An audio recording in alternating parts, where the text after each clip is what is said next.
Hallo meine Lieben, heute wollte ich euch zeigen, wie ihr mit dem Sublimationsdruck T-Shirts oder auch andere Textilien bedrucken könnt und was ihr dabei beachten solltet.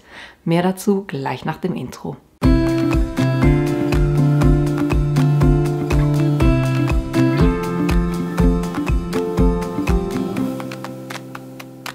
Was ich euch heute, wie gesagt, zeigen will, ist, wie ihr ein T-Shirt, welches für den Sublimationsdruck geeignet ist, bedrucken könnt. Ich hatte euch ja schon in den vorgängigen Videos gezeigt, wie ihr die Druckeinstellungen machen könnt und was ihr eben beachten müsst. Ich wollte euch aber heute noch ein paar Sachen zeigen zum Textilien mit Sublimationstinte bedrucken, was ihr da beachten solltet, damit es dann auch so ein bisschen besser funktioniert. Was ihr braucht, ist ein Blank oder ein T-Shirt. Hier steht Infusible Ink drauf, aber das geht auch für den Sublimationsdruck und da müsst ihr wirklich darauf achten, dass ihr ein Shirt habt, was für den Sublimationsdruck geeignet ist. Oder ihr könnt auch einfach ein Polyester-Shirt nehmen. Es muss aber mindestens 80% Polyesteranteil haben. Und ich zeige euch nachher, warum das so sein muss. Dann habe ich mir schon ein Design ausgedruckt. Ich bleibe bei dem, was ich schon mal verwendet habe, um das euch einfach zu zeigen, weil letztes Mal ist es ja ziemlich braun geworden und nicht wirklich so, wie ich das eigentlich haben wollte. Dann brauchen wir Heat Resistant Tape oder hitzebeständiges Klebeband. Wir brauchen Backpapier. Dann habe ich einen Lineal auf dem Tisch, etwas zum Anzeichnen, einen Cutter. Da könnt ihr natürlich einfach eine Schere nehmen. Ich habe ein Lineal für T-Shirts. Das hilft jeweils, das Design aufzubringen, ist aber nicht zwingend notwendig. Was zwingend notwendig ist, ist der Lint-Roller oder Fusselroller und natürlich die Heat Press. Aber starten wir zuerst mit einem kleinen bisschen Theorie auch, vielleicht von der Heat Press her. Ich habe, als ich euch das gezeigt hatte, habe ich das mit der Cricut Heat Press gemacht und da gemerkt, dass es hat Teile drin, die nicht vollständig übertragen wurden. Und als ich das dann ausprobiert habe mit der Heat Press, hatte ich ein ganz anderes Resultat. Ich habe einen wirklich klaren Druck und hier ist auch nichts ausgelaufen und hat wirklich gleichmäßig auch gepresst. Von dem her, ich für mich, das könnt ihr für euch entscheiden, ich für mich werde da wirklich die Happy Press dafür verwenden, weil ich da wirklich ein super gleichmäßiges Ergebnis bekomme und da aber auch genügend Druck auf das Design ausüben kann. Jetzt, warum habe ich gesagt, ihr braucht ein Shirt, das für den Sublimationsdruck geeignet ist? Das hier ist auf ein Polyesterstoff und eben mindestens 80% Polyesteranteil und so druckt es das wunderbar. Ich habe das Ganze versucht auf ein Baumwoll-Shirt zu drucken. Das ist das Ergebnis. Ich versuche es euch so zu zeigen, dass ihr das auch ein bisschen besser seht. Das ist der Unterschied. Das hier ist ein Polyester-Shirt. Das hier ist ein Baumwoll-Shirt. Das heißt, ihr kriegt keine anständige Deckkraft hin. Gibt noch ein weiteres Problem, aber das zeige ich euch nachher gleich. Und was ich euch auch zeigen wollte, wie das Ganze aussieht, wenn ihr so etwas auf einen farbigen Stoff auftragt. Eine Sublimationstinte ist nicht deckend. Das heißt, die Farbe, die drunter liegt, wird immer eine Auswirkung haben und hier natürlich noch viel extremer, weil es ein Baumwoll-Shirt ist. Und warum habe ich vorhin gesagt, der Fusselroller ist wichtig? Was passieren kann, wenn ihr das nicht entfusselt, wenn irgendetwas auf dem Shirt drauf ist, dann kriegt ihr solche grünen Flecken. Das wollt ihr natürlich nicht. Jetzt könntet ihr sagen, naja, es ist ein bisschen ausgeblasst, aber das passt für mich. Ich finde das eigentlich ganz cool. Das Problem ist, die Sachen sind alle gepresst und nicht gewaschen. Das heißt, ich habe die alle bei 200 Grad 45 Sekunden gepresst. Ich habe aber von all diesen Teilen ein zweites Stück gemacht und die zweiten Stücke habe ich gewaschen. Und ich sage noch nicht mal mit der Waschmaschine und 20 Mal, sondern ich habe sie von Hand zweimal gewaschen. Wenn wir uns den Polyesterstoff angucken, dann habt ihr da überhaupt keinen Unterschied, ob gewaschen oder nicht gewaschen. Ne? Das bleibt wirklich drauf. Wenn wir uns aber den Baumwollstoff angucken, dann sieht das schon ganz anders aus. Ne, das ist einfach eine Baumwolle per se ist für den Sublimationsdruck so schlicht und ergreifend nicht geeignet, weil das sind nur zweimal Handwäsche und ne, das Schwarz oder dieses Dunkelbraun ist schon so komplett verwaschen. Ich will gar nicht wissen, wie das aussieht, wenn man das in der Waschmaschine wäscht. Und dasselbe ist natürlich, weil es Baumwolle ist, auch mit dem blauen Shirt passiert. Und das ist der Grund, warum ich sage, ne, ihr müsstet T-Shirts haben, die geeignet sind für Sublimationstinte oder für den Sublimationsdruck. Oder ihr nehmt einen Stoff, na, das ist jetzt nichts, was speziell gelabelt ist für Sublimationsdruck, sondern ich habe wirklich einfach, als ich angefangen habe damit, habe ich mir einfach einen Stoff, da wo ich meine Stoffe bestelle, bestellt, der 80% Polyesteranteil drin hat. Es gibt Möglichkeiten, wie ihr auf Baumwollshirts drucken könnt mit Sublimationstinte und auch auf farbige, bis hin zu schwarzen Shirts. Aber da drucken wir nicht direkt auf das Shirt, sondern wir nehmen ein Hilfsmittel dazu. Aber das würde hier ein bisschen zu weit gehen. Das werde ich euch auf jeden Fall auch noch in einem separaten Video zeigen. Aber ich würde sagen, wir gehen jetzt einfach mal hin und bedrucken unser T-Shirt. Ich schneide meine Designs jeweils noch zurecht, aber bevor ich das mache, das hier wird gerade Linien geben, aber wenn ihr zum Beispiel was Rundes habt, mache ich das immer so, dass ich hinten kurz ein Kreuz anzeichne, einfach damit ich dann beim Ausrichten wieder weiß, was eigentlich die horizontale Linie ist und die vertikale Linie.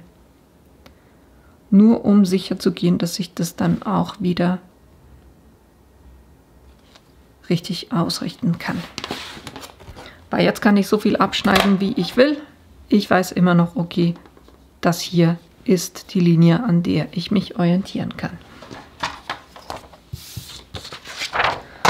Schneide ich das kurz ein bisschen zurück.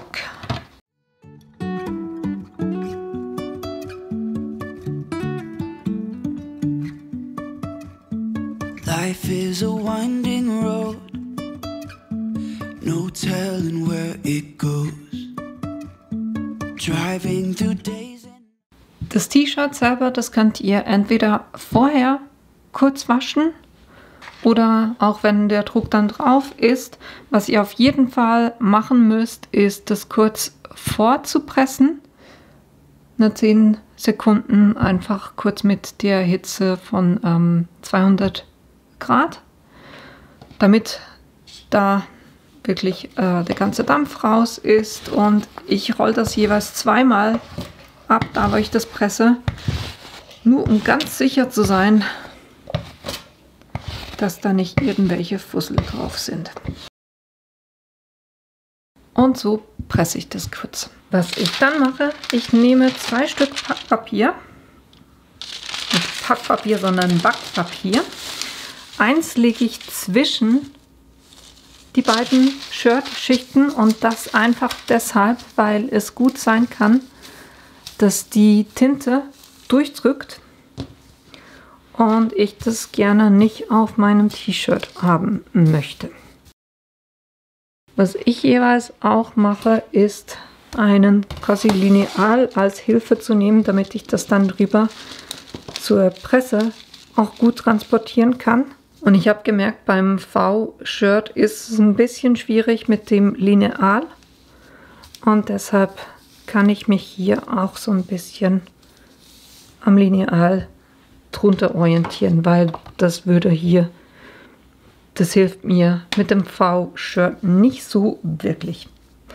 So, jetzt haben wir ein Backpapier drunter. Dann nehmen wir das Design. Ich habe das in der Mitte kurz zusammengelegt, damit ich weiß, wo die Mitte ist. Und bei den V-Shirts mache ich das so, dass ich die wirklich schön quasi eine Fingerbreite unter dieser Ecke hinmache. Und dann natürlich gucken, dass ihr das gerade hinlegt. Und dann können wir das befestigen. Hier wichtig, ne, dass ihr hitzeresistentes Klebeband nehmt natürlich und nicht normales. Was ich dadurch versuche zu vermeiden, ist ganz einfach, dass ich schlussendlich einen Ghost habe. Das heißt, wenn sich das Design, wenn ich die Presse hochhebe und dann das Papier so ein bisschen mitkommt und dann sich wieder drauf liegt, kann es sein, dass ein Ghost entsteht. Und deshalb versuche ich das wirklich gut hier drauf zu befestigen. Dann kommt ein Stück Backpapier oben drauf. Und so kann ich das mit Hilfe von meinem Lineal wunderbar rüber auf die Heatpress nehmen und das da kurz drauflegen und pressen. Ich werde das mit 200 Grad für 60 Sekunden pressen und das dann auch ganz kurz, wenn ich die Presse wieder geöffnet habe, lasse ich das ganz kurz liegen, um ein bisschen abzukühlen und dann komme ich wieder hier rüber. Won't stop for traffic lights. And I really wanna know if I will ever figure out where the road goes. Even if I'm falling down, I will keep on searching for my highs. Say I lost my mind, I will keep on holding my head high, even if the sky is falling down.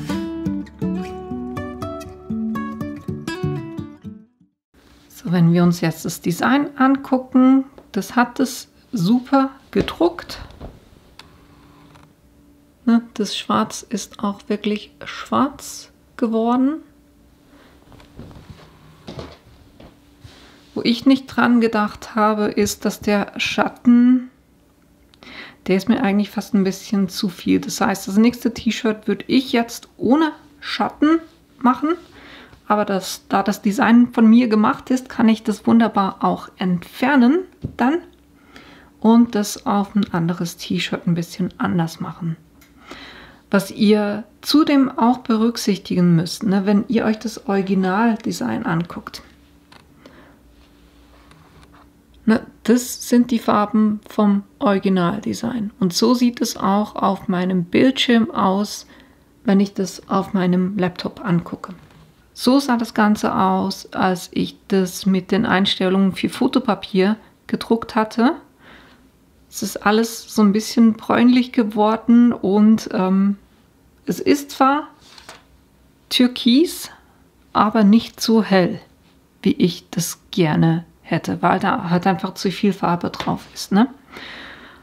Das heißt, ne, wenn ihr ein Design macht, ihr könnt euch nicht drauf verlassen, dass das, was ihr am Bildschirm seht, dann schlussendlich auch auf eurem T-Shirt landet. Und deshalb hier nochmal der Hinweis, ne, ich hatte es euch im letzten Video schon gesagt, macht euch eine Farbpalette und dann könnt ihr euch wirklich so die Farben aussuchen, die eher in die Richtung gehen, wie ihr das gerne haben wollt. Ist jetzt für mich nicht wirklich schlimm, weil mir gefällt auch das Blau, aber nur zum Zeigen, ne? Original. Das ist das, was ich auf meinem PC sehe. das ist Türkis, nicht blau. Aber das Schwarz zumindest, das hat es wirklich super gedruckt und ich habe auch absolut kein Bleeding drauf. Der Text ist wirklich sauber. Hinten sieht man es ein bisschen, aber eben dadurch, dass wir ein Backpapier drin haben, hat es auch nicht durchgedrückt. Und ja, so einfach könnt ihr dann T-Shirts bedrucken. Und das ist jetzt wirklich auch vom Stoff her, fühlt er sich super angenehm an. Nicht so wie ein reiner Polyesterstoff. Es hat wirklich so, man hat das Gefühl, es ist Baumwollstoff. Ist aber tatsächlich jetzt bei dem T-Shirt von Cricut 95% Polyester, 5% Elastan. Aber eben so einfach könnt ihr T-Shirts mit euren Designs bedrucken. Und vielleicht noch ganz kurz zu den Einstellungen vom Pressen her. Ich hatte am Anfang gesagt, dass ich bei 200 Grad für 60 Sekunden presse. Tatsächlich hatte ich die Voreinstellung vom letzten Pressen, waren 45 Sekunden. Was ich gemacht habe, ich habe es ganz kurz ein bisschen hochgehoben, damit das Piepsen aufhört und dann wieder runter gemacht und nochmal für 15 Sekunden gepresst. Es hat funktioniert. Ich hatte schon ein bisschen Befürchtung, dass es sich verschiebt, aber dadurch, dass sie das festgemacht hatte, hat es funktioniert. Somit insgesamt waren es dann trotzdem 60 Sekunden bei 200 Grad. So, und das war eigentlich auch schon alles, was ich euch heute zeigen wollte, nämlich wie ihr mit einem Sublimationsdruck wunderbar T-Shirts, die für den Sublimationsdruck geeignet sind, bedrucken könnt. Und das könnt ihr jetzt auch ganz normal waschen und das geht auch nicht weg. Und das war's auch schon für heute. Ich hoffe, dass das Video hilfreich für euch war und dass da auch ein paar hilfreiche Tipps und Tricks mit dabei waren. Wenn dem so ist, dann dürft ihr mir gerne unten auch ein Like geben. Die Materialien, die ich verwendet habe, die werde ich euch auch unten in die Links reinstellen. Und dann würde ich sagen, wir sehen uns hoffentlich in einem meiner nächsten Videos wieder. Bis bald! Jumping from cliffs so high, trusting our wings to fly. Sometimes